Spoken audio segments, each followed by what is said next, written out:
आईची गाड त्या डॉक्टरचे मला म्हणला की केळं बिळं लवडा लसूण खा म्हणजे तुझा कोम कमी होईल.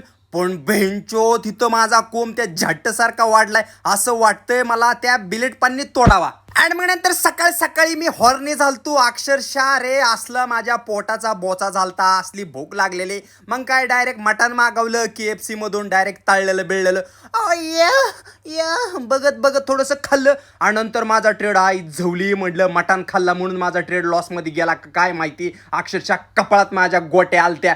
मग त्याच्यानंतर दुसरा एक अजून ट्रेड घेतला, तो पण बहिंचोत लॉसमध्ये. अरे म्हटलं काय चाललंय भाऊकी, आई झवली. आता म्हटलं लिंब सोडली, आता बाहुल्या बांधून नुसते आमच्या घराच्या पाठीमागे टाकतात कुत्री कुठली. आणि नंतर उठलो आणि थेट मी बाथरूम मध्ये गेलो आणि निरम्या साबणाने आंघोळ केली. म्हणलं जरासा पवित्र होईल. तवा कुठं माझा ट्रेड प्रॉफिट मध्ये आला.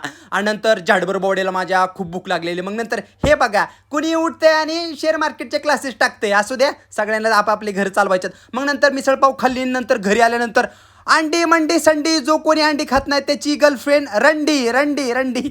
आणि त्याच्यानंतर थोडंसं अंड बिंड खाल्लं आणि अक्षरशः रे काय सांगायचंय, मी आणलं ढाला.